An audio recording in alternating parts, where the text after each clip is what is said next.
사순절 첫 번째 주일 우리 은혜 받을 하나님 말씀은 시편 62편 1절에서 2절 두 절의 말씀이 되겠습니다. 시편 62편 1절 2절. 제가 가진 성경은 구약 성경 845페이지가 됩니다.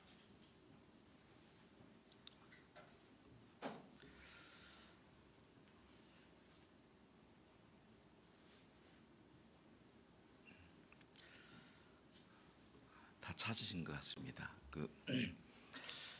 오늘도 하나님께서 우리에게 허락하시는 이 말씀 한 사람도 빠짐없이 그 말씀이 여러분들 신비에 깊이 새겨져서 그 말씀으로 여러분의 인생이 주님께서 이끌어 주시는 그런 복된 인생이 다 되었으면 참 좋겠습니다. 주님 말씀 내 가슴에 새기며 겸손하게 살아가겠습니다 하는 마음으로 우리 다 같이 자리에서 일어나셔서 시편 62편 1절 2절 두 절 말씀을 천천히 두 번 반복해서 읽도록 합니다. 시작. 나의 영혼이 잠잠히 하나님만 바라며 나의 구원이 그에게서 나오는도다. 오직 그만이 나의 반석이시요 나의 구원이시요 나의 요새이시니 내가 크게 흔들리지 아니하리로다. 다시 한번. 나의 구원이 그에게서 나오는도다. 오직 그만이 나의 반석이시요 나의 구원이시요 나의 요새이시니 내가 크게 흔들리지 아니하리로다. 아멘. 아멘. 자리에 앉으시면서 인사합니다. 하나님의 꿈은 우리의 비전입니다. 아멘. 하나님의 꿈은 저와 여러분의 비전입니다. 오늘 우리가 이제 사순절 첫 주를 맞이하게 됐는데, 지난주 수요일이 사순절이 시작되는 제의 수요일이라고 하는 제의 수요일이었고, 오늘은 사순절 6주 중 첫 번째 주일이 시작됩니다. 여러분, 사순절 6주가 지나고 나서 그 다음 7주째가 되면 무슨 날이죠? 부활절이죠. 부활절을 맞이하게 되는 거죠. 이번 사순절 기간을 통해서 사순절의 주인공 예수 그리스도를 더 깊이 묵상하고 그분이 저와 여러분의 온전한 주인이 되어서 그분의 뜻대로 다스림 받는 저와 여러분 모두가 되기를 간절히 소원해 봅니다. 자, 우리가 3월을 시작하는 지난 첫 주에는 설교 제목이 뭐였죠? 인생의 밤이 오더라도 라는 제목으로 말씀을 들으면서 우리 그리스도인들은 인생에서 밤이 찾아왔을 때 오히려 그 밤을 통해서 일하시게 될 주님의 섭리와 사랑을 기대하며 설레이는 마음으로 주님의 품을 더 파고들 때 주님의 은혜를 경험하게 되고 믿음의 거장으로 성장하게 되는 그 비밀을 깨달았습니다. 오늘은 당신의 주인은 누구입니까? 라는 제목으로 다 같이 은혜를 받기를 원합니다. 오늘도 말씀 듣는 가운데 여러분의 귀가 열리고 마음의 눈이 열려서 하나님께서 열어주시는 깨달음과 함께 위로와 회복과 도전의 은혜가 있기를 주님의 이름으로 축복합니다. 축복합니다. 오늘 우리가 두 번 반복해서 읽었던 시편 62편의 배경은 이렇습니다. 다윗 왕의 이야기인데, 다윗 왕 자신의 그 왕권이 안정적이고 강력해서 절대적으로 자신의 왕권이 무너지지 않을 것이다 라고 믿고 있을 그때에 다른 사람도 아닌 자신의 아들 압살롬의 쿠데타와 같은 공격으로 졸지에 왕궁에서 맨발로 도망치게 되는 참담한 상황 속에서 그럼에도 불구하고 오직 하나님만을 바라보며 하나님을 찬양하는 다윗의 신앙 고백이다라고 할 수 있습니다. 이때의 다윗의 상황은 너무너무 절망적이고 칠흑 같은 어둠이었지만 그럼에도 불구하고 오직 하나님만을 바라보며 그 상황을 견뎌냈을 뿐 아니라 그의 신앙이 절대로 흔들리지 않는 모습을 우리는 볼 수가 있습니다. 다윗의 이 견고한 신앙, 흔들리지 않은 그 신앙을 우리가 PPT로 다시 한번 천천히 같이 읽어보도록 합니다. 시작. 나의 영혼이 잠잠히 하나님만 바라며 나의 구원이 그에게서 나오는도다. 오직 그만이 나의 반석, 나의 구원, 나의 요새이시니 내가 크게 흔들리지 아니하리로다. 아멘, 아멘. 이 다윗이 이렇게 고백을 하는 거죠. 나의 영혼이 잠잠히 하나님만 바라며. 그 배경은 아까 말씀드린 것처럼 참담한 상황인데 그럼에도 불구하고 나의 구원이 그에게서 하나님에게서 나오는도다. 오직 하나님만이 나의 반석이요 나의 구원이요 나의 요새이기 때문에 내가 크게 흔들리지 아니하리로다. 그렇다면 여러분, 이 다윗의 이러한 신앙의 뿌리는 어디서 나왔을까요? 그것은 한마디로 신본주의, 즉 다윗의 주인은 철저하게 하나님이었다라는 것입니다. 그런데 이 세상 사람들은 어떻습니까? 그들의 가장 큰 특징은 뭐냐면, 세상 사람들의 가장 큰 특징은 인본주의라는 것입니다. 즉 내 인생은 나의 것, 자기의 주인은 철저하게 자기 자신이라는 겁니다. 그런데 여러분, 지금부터 제가 드리는 이 말씀을 잘 듣고 한번 대답해 보시기 바랍니다. 천지 만물을 누가 창조했습니까? 우리 인간은 누가 창조했어요? 여러분 자신은 누가 창조했습니까? 그러면 당신의 주인은 누굽니까?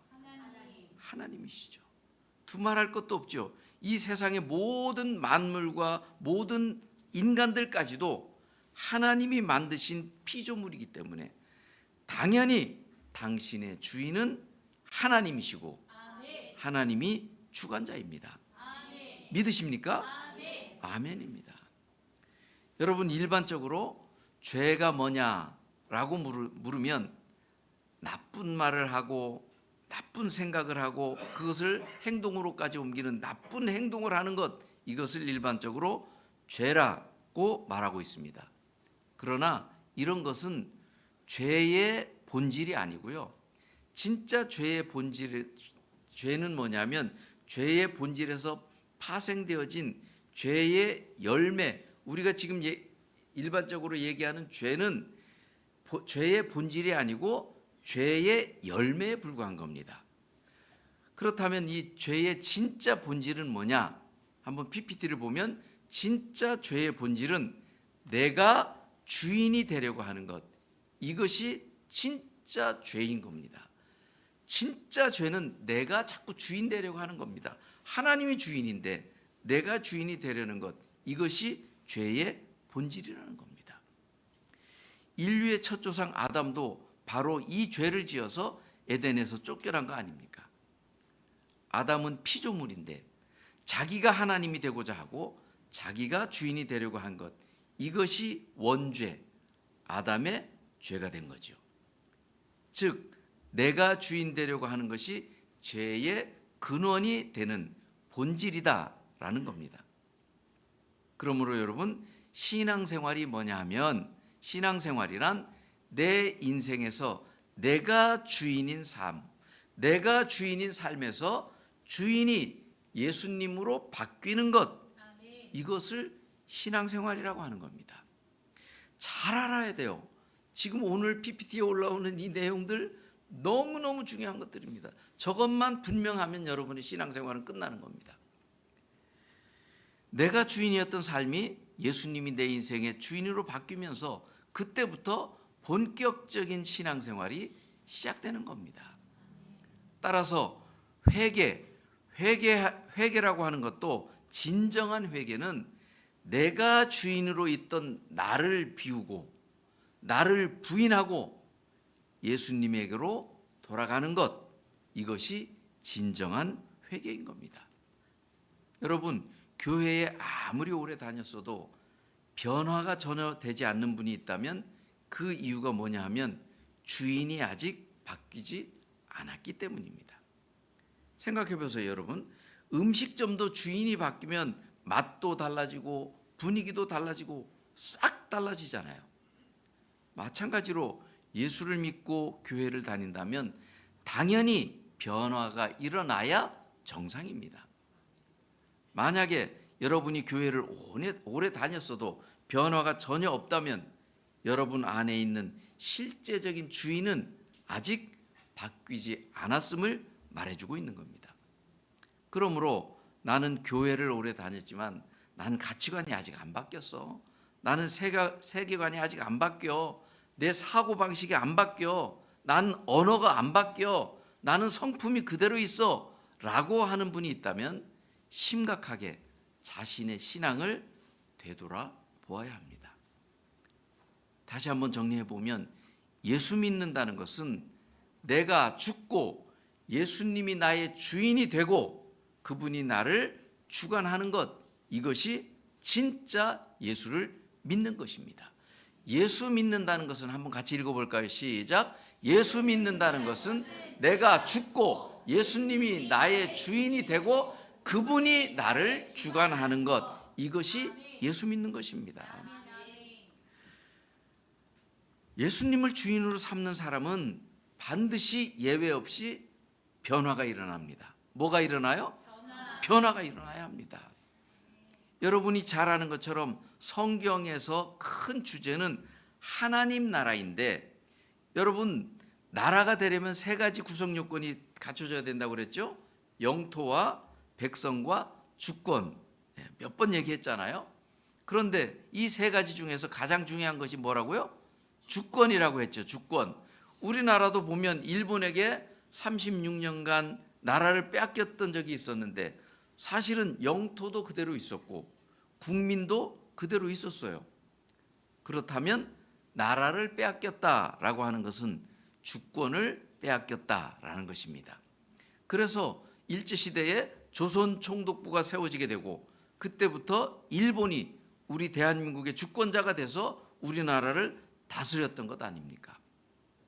그러므로 하나님의 나라를 이렇게 정의할 수가 있는데, 하나님의 나라는 하나님께서 주권자가 되어서, 즉 하나님께서 주인이 되어서 하나님이 통치하고 다스리는 것, 이것을 일컬어 하나님 나라다라고 말하는 겁니다.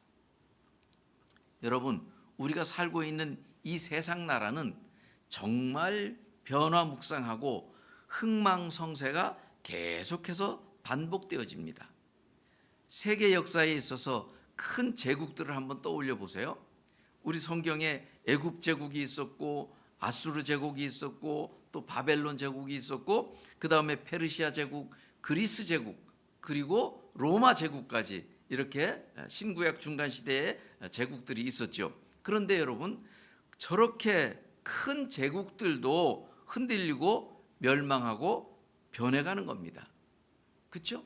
애굽도 망하고 아수르도 망하고 계속 바벨론이 일어나고 또 다시 망하고 페르시아가 일어나고 이렇게 하는 것처럼 계속해서 흔들리고 그 큰 제국들도 멸망하고 변해가는 거죠. 왜 그럴까요? 그 이유는 그 제국들의 주권자가 바뀌고 흔들리기 때문입니다. 누가 바뀌는 거예요? 주권자가 바뀌는 겁니다. 여러분, 알렉산더 대왕이 그리스 헬라 제국을 얼마나 크게 점령을 하고 세웠습니까? 그럼에도 불구하고 알렉산더 대왕이 33살 젊은 나이에 세상을 떠나자 그 헬라 제국이 프톨레미 왕국과 셀류쿠스 왕국으로 나눠지게 되는 것, 우리 TBS 때도 잘 배웠잖아요. 이처럼 주권자가 바뀌면 제국이 흔들리게 되는 겁니다. 그러나 하나님의 나라는 그렇지가 않습니다.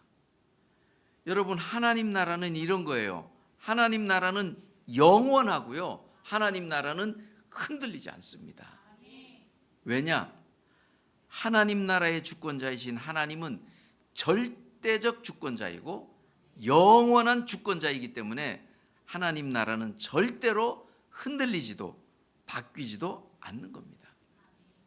그렇다면 하나님 나라의 3요소를 보면 하나님 나라의 백성은 누구냐? 바로 오늘 저와 여러분처럼 예수 믿는 우리가 하나님 나라의 백성이 되고요.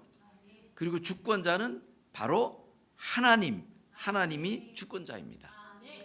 자, 하나님 나라의 백성은 우리고 또 주권자는 하나님이시고, 그렇다면 하나님 나라의 영토는 어디입니까?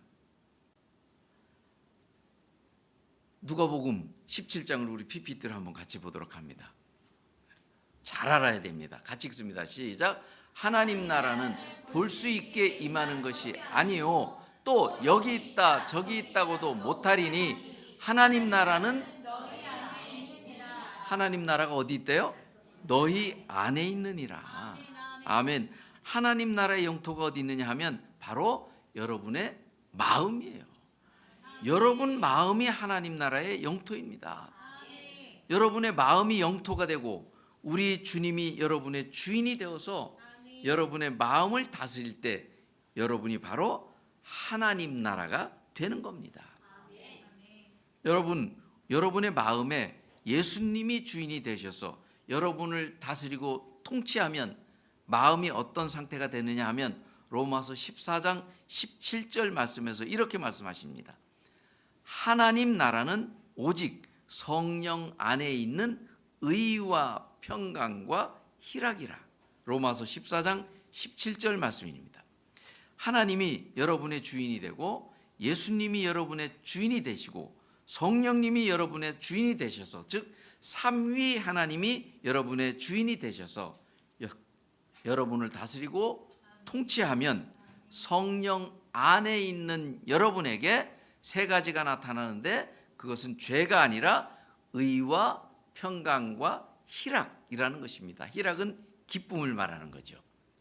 의와 평강, 희락, 이것이 지금 여러분을 주장하고 있다면 지금 여러분 속에는 하나님 나라가 임한 줄로 믿습니다. 아멘. 여러분, 과거 1900년대에 우리나라에 아주 유명한 부흥사가 계셨는데 우리 성결교단에 이성봉 목사님이라고 계셨습니다. 그런데 그 목사님이 이런 말씀을 자주 하셨다고 해요. 여러분은 천국의 지점을 맛보아야 천국의 본점에 들어갈 수가 있습니다. 이런 말씀을 했다는 거예요. 그러면 여러분, 천국의 지점은 어디에서 맛보는 걸까요?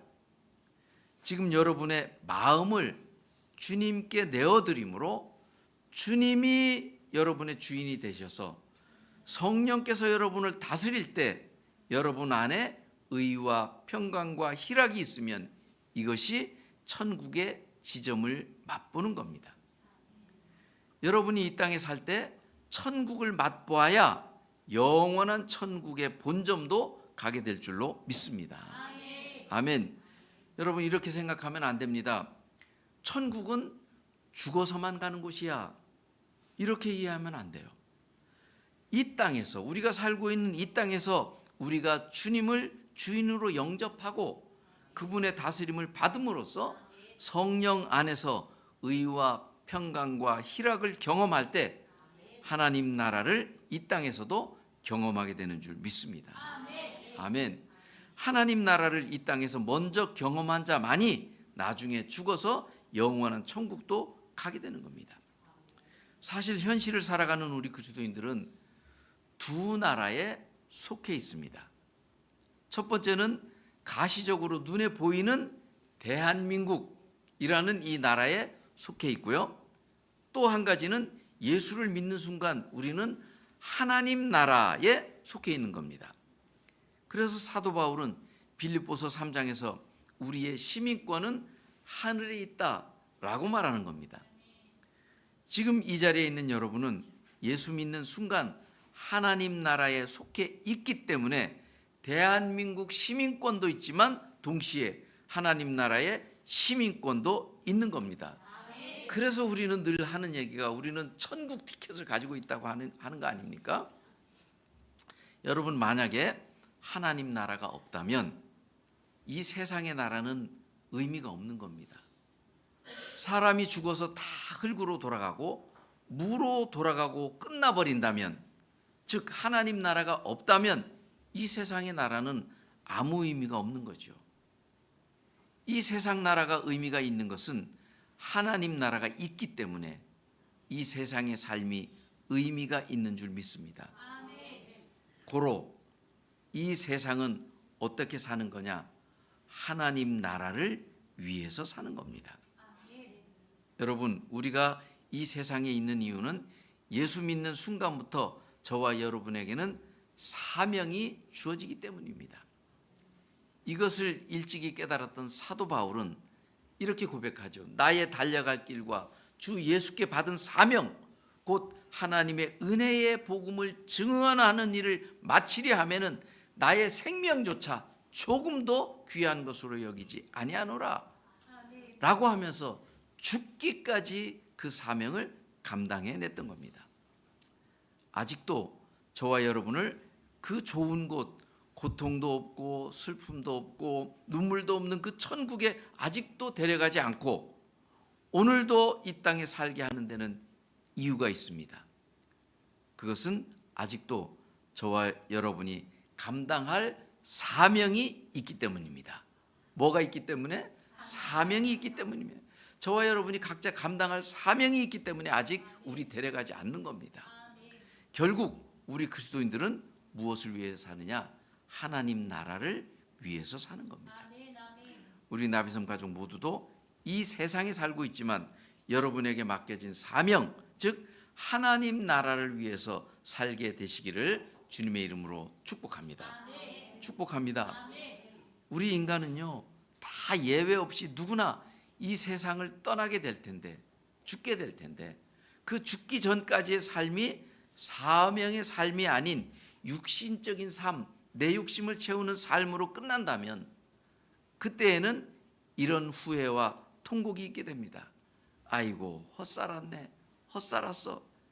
내가 이런 삶을 살았어야 하는데, 아이고, 이렇게 살 걸, 저렇게 살 걸, 껄껄껄껄 하면서 후회를 하지만 버스는 이미 지나가 버렸습니다. 여러분, 우리네 인생은 길게 살아야 100년입니다. 이 100년은 보이지 않는 영원에 비하면, 영원, 그 하나님의 세계 영원에서 영원까지 그 영원에 비하면 그저 점 하나에도 불과한 인생입니다. 점 하나도 안 되는 인생입니다. 여러분이 눈에 보이는 6의 1, 이 세상의 일만을 위해서 산다면 가슴을 치면서 헛살았다고 통곡할 때가 온다는 사실이죠. 그런데 늘 하나님 중심으로 살았던 다윗은 보이는 것 중심으로 살지 않았습니다. 다윗이 얼마나 하나님 중심으로 살았으면 예수님이 그것을 직접 증명해 주셨을까요? 계시록 맨 끝, 성경의 맨 끝이죠. 계시록 22장 16절에 보면 예수님이 친히 이런 말씀을 하셨습니다. 나 예수는 다윗의 뿌리요 자손이니 곧 나 예수는 광명한 새벽별이라. 여러분, 뿌리와 새벽별의 공통적인 특징이 뭔지 아세요? 안 보인다는 겁니다. 뿌리는 땅 아래에 있기 때문에 보이지 않습니다. 광명한 새벽별은 왜 안 보이느냐? 자고 있는 사람에게는 안 보이는 거예요. 부지런한 사람에게만 보이는 겁니다.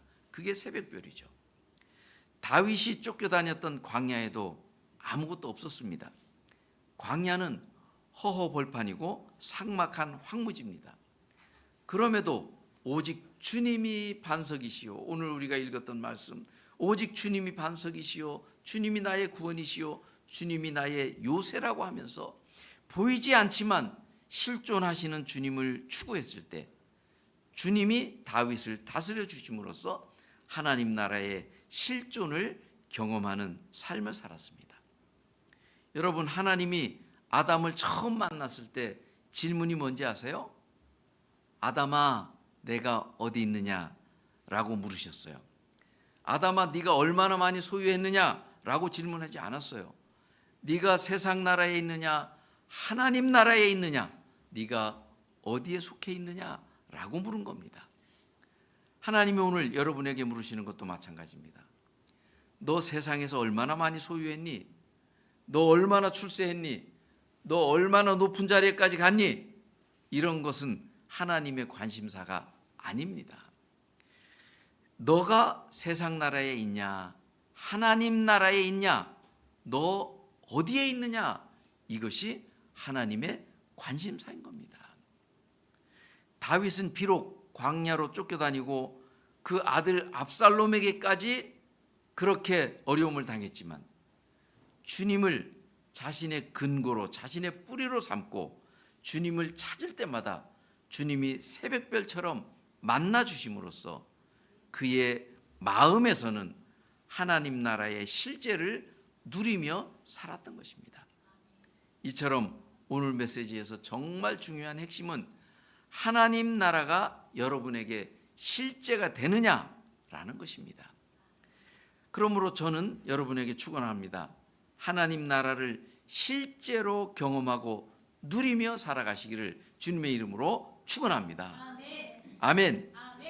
여러분, 사도 바울의 삶을 한번 생각해 보세요.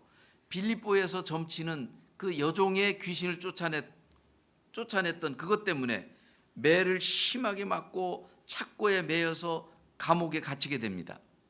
지금 바울의 실존적 현실은 포송줄에 묶여 있고 칠흑 같은 감옥에 던져져 있고 몸은 매를 맞아서 온 몸이 욱신거리고 아프고 언제 감옥에서 나가게 될지도 모르는 그런 장래를 알 수 없는 불투명한 답답한 것이 사도 바울의 실존 현실이지만, 하지만 그것만이 바울의 실존이 아니라는 겁니다.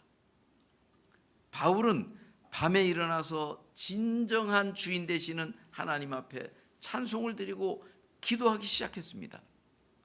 그랬더니 주님의 역사가 그 자리에 임재하기 시작했죠. 여러분도 잘 아시는 것처럼 어떤 일이 일어납니까? 현실의 실존 문제인 착고가 풀어지고 지진이 나고 감옥의 문이 열리고 그리고 간수가 바울 앞에 와서 엎드리고 선생이여, 우리가 어찌하면 구원을 얻을 수 있습니까? 주 예수를 믿으라. 그리하면 너와 내 집이 구원을 얻으리라 라고 했던 것처럼 여러분, 하나님 나라의 실존이 현실의 실존을 지배하는 역사가 있는 줄 믿습니다. 아멘. 생각해 보세요. 사도 바울에게 있어서 감옥이라는 것도 실존이고 현실이지만, 하지만 동시에 하나님 나라도 분명한 실존이고 현실이었습니다.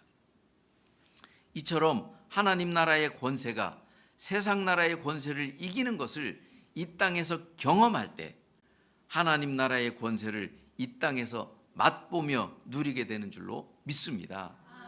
바로 여러분이 하나님 나라의 권세를 맛보며 살기를 주님의 이름으로 축복합니다. 축복합니다.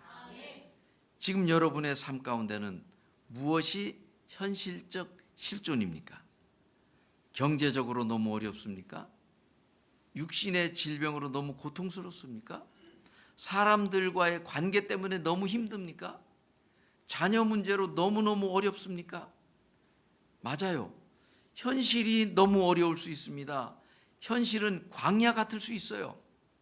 그러나 여러분이 주님을 온전한 주인으로 삼아서 성령이 다스려 주시면 경제가 어렵고 건강이 어렵고 여러 가지가 어려울지라도 여러분은 얼마든지 평강과 의와 희락이 여러분을 지배하는 하나님 나라를 맛보며 살 수 있게 될 줄로 믿습니다.